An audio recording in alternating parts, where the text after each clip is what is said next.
नमस्कार मंडळी, कशात सगळे मजेत ना? मजेत असलंच पाहिजे. तर बघा, आज मी आणलेत बांगडे आणि आणलेत बोंबील. तो बोंबीलचं बनवणार आहे फ्राय, म्हणजे बोंबीलला मी फ्राय करणार आहे आणि बांगड्याचं बनवणार आहे मालवणी पद्धतीमध्ये तिखलं. तर चला अगोदर बोंबील कसे साफ करायचे ना ते बघूया. तर बघा, बोंबील साफ करण्याची अगदी सोपी पद्धत आहे.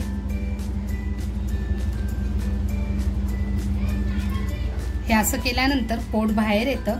त्याच्यानंतर हा भाग काढून टाकायचे, मागचे पंख काढायचे आणि नंतर आपल्याला हे सुरीनी कापून घ्यायचंय, तेही दाखवते.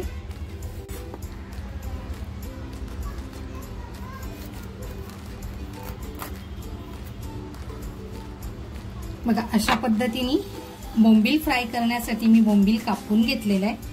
तर आता आपण बांगडा पण बघूया, बांगडा कसा साफ करायचा.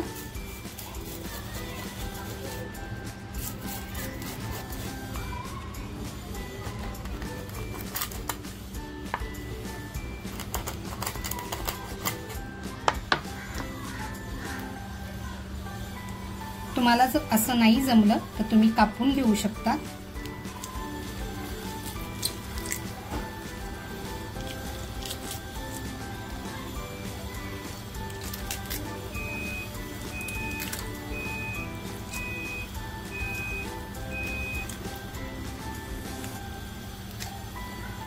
पोटाचा भाग सुद्धा पूर्ण बाहेर आलेला आहे. सगळं साफ करून घ्यायचंय व्यवस्थित. याच्या आतमध्ये आहे ना गाभोळी आहे. याच्यामध्ये पिवळं पिवळं जे दिसतंय ती गाभोळी आहे.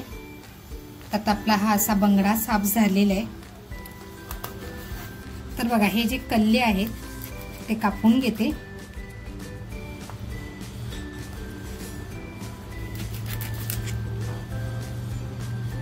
आणि फक्त ह्यांना हलकेसे असे कट मारून घेणार आहे.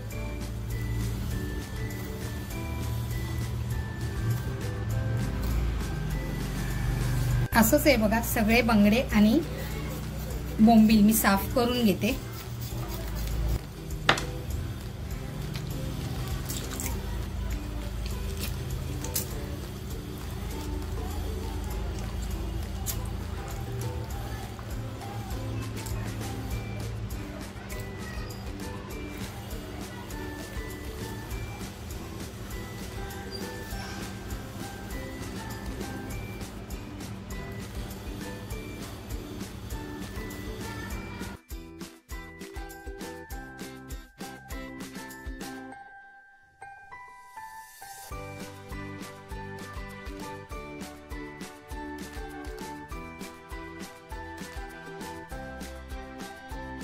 बघा, बोंबील आणि बांगडे साफ करून धुवून घेतलेले आहेत.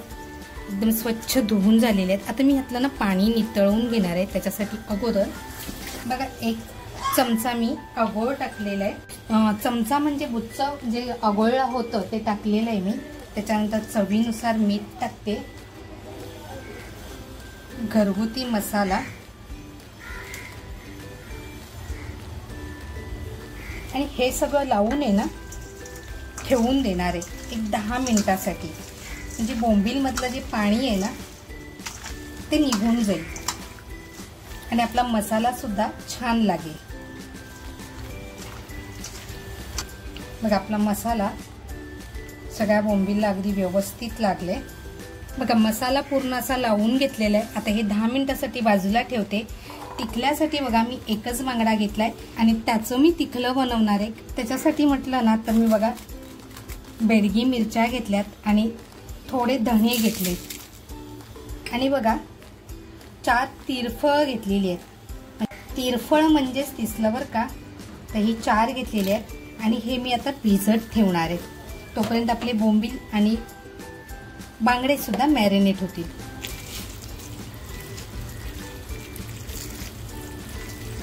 बघा, तिखलं बनवण्यासाठी साहित्य घेतलंय मी अगोदर म्हटल्याप्रमाणे. बेडगी मिरच्या, धणे आणि तिसलं मी भिजत ठेवली होती. हे बघा, तिसलं अशी भिजत ठेवलेली होती. त्याच्यानंतर इकडे घेतलंय अद्रक घेतले, लसूण घेतले, कोथिंबीर, मिरची, अर्धा कांदा घेतलेला आहे आणि 1 वाटी खोबरं घेतलेलं आहे. तर अगोदर आहे ना मिरची, तिसलं आणि धणे हे बारीक करून घेणार आहे. तर बघा, मिरची, तिसलं आणि धणे अगोदर बारीक करून घेते। थोडंसं बघा हेच पाणी टाकतेय आणि बारीक करून घेते।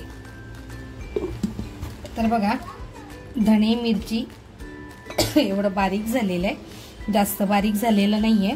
तर आता आपल्याला ते जास्त बारीक करायचंय। त्याच्यामध्ये मी खोबरं जे घेतलंय ओलं खोबरं ते टाकते।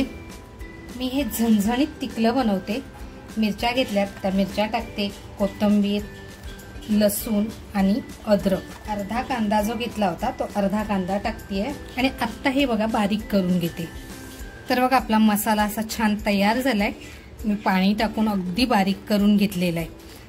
अर्धा कांदा जो ठेवला होता मी तो आता बारीक कापून घेते।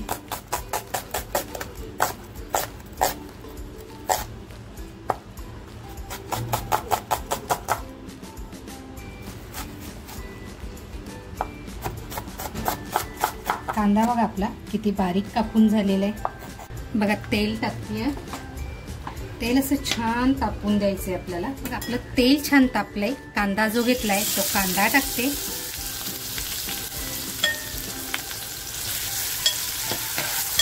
पिठल्यामध्ये आहे ना जास्त कांद्याचा वापर करत नाही, थोडासा कांदा घेतलाय बघा मी।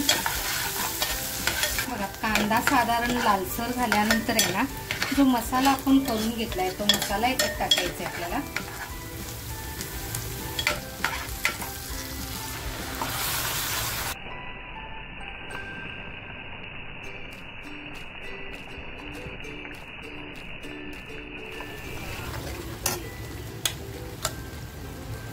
तर बघा मसाल्यामध्ये पाणी टाकून मी बारीक केलेलं आहे, त्याच्यामुळं असे बुडबुडे येतात आणि अंगावर फुडण्याचे असतं, म्हणून सतत असं फिरवत राहायचंय आपल्याला।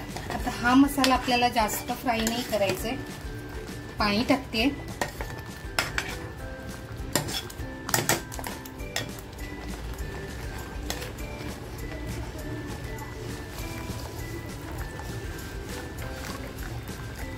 तर बघा पाणी मी टाकलंय। आता याच्यामध्ये चवीनुसार मीठ टाकते।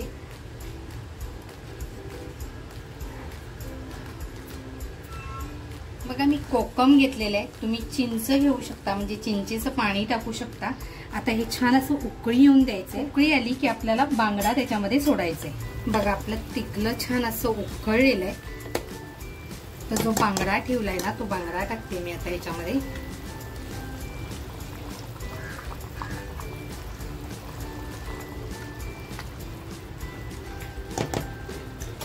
बघा आपल्याला बांगडा टाकल्यानंतर आहे ना जास्त वेळ उकळवायचं नाही, नाहीतर बांगड्याचे असे काटे बाजूला निघून येतील। आणि मी अगदी एकच बांगड्याचं बनवलंय। उकळून देते, 5 मिनिटांनी गॅस बंद करते।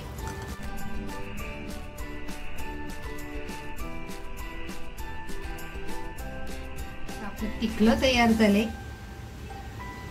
तर हे कोटिंग साठी आहे ना मी रवा घेतलाय, त्याच्यात चवीनुसार मीठ टाकतेय।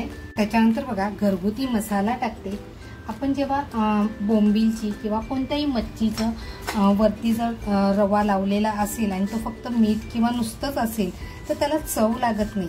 मग चव लागण्यासाठी आहे ना मसाला जर मिक्स केला तर त्याची चव अप्रतिम येते। तर बघा मीठ, आगोळ आणि लाल मसाला म्हणजे घरगुती मसाला लावून ठेवलं होतं। बोंबीलचं पाणी बघा कसं बाजूला झालेलं आहे, इकडे खाली सुद्धा पाणी उतरलेलं आहे। तर आता हे मला जास्त पाणी काढायचं नव्हतं म्हणून मी ह्याच चाळणीत ठेवलं होतं। तर आता अगोदर फ्राय करून घेऊया। बघा तेल टाकतेय।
बघा फक्त हलक्या हाताने असं फिरवून घेते.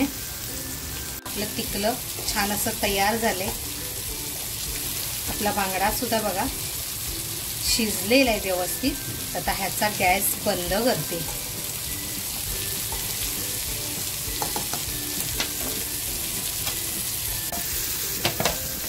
तर बघा आपली एक बाजूने तर झालेलं आहे व्यवस्थित.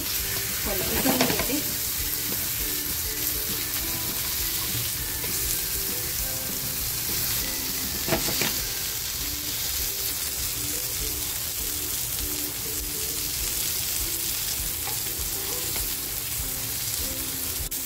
तर बघा हे ना मी पलटी करून घेतले. पलटी करतानाचा ना व्हिडिओ शूट करताना राहून गेला. तर आपले बघा बांगडे असे छान झालेले आहेत. बोंबील फक्त आपले क्रिस्पी झालेले नाही, बांगडे झाले ते काढून घेते. बघा आज आहे ना मच्छीला मी अद्रक लसूण कोथिंबीर मिरचीची पेस्ट सुद्धा लावलेली नाही. अगदी मालवणी पद्धतीने बनवलेलं आहे. तर आपले बांगडे फ्राय झालेले आहेत. बघा आपले बोंबील सुद्धा ते छान फ्राय झालेले आहेत. एकीला माझ्या ना मऊ बोंबील आवडतात, म्हणजे कडक फार आवडत नाही, म्हणून तिच्यासाठी हे बाजूला काढून घेते अगोदर. बाकीचे राहिलेत ना ते करून घेते.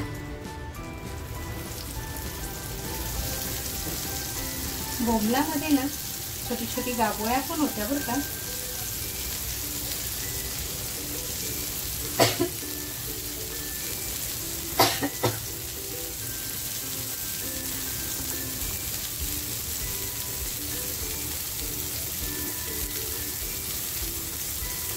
आता हे सगळे असे बनवून घेते आणि मग एकदाच तुम्हाला फायनली दाखवते. बघा आता आपण याला छान अशी पलटी करून घेऊया.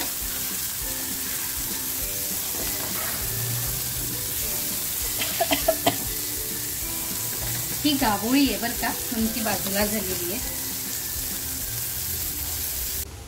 तर बघा जे बांगड्याचं तिकलं केलंय त्याचा कलर सुद्धा बघा किती अप्रतिम आलेला आहे.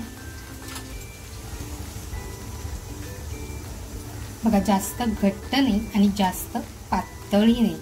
आणि आपला बांगडा सुद्धा बघा, जो बांगडा टाकला होता तो अजिबात कुस्करलेला नाही. जर जास्त शिजला ना बांगडा किंवा कोणतीही मच्छी तर त्याचे काटे निघतात.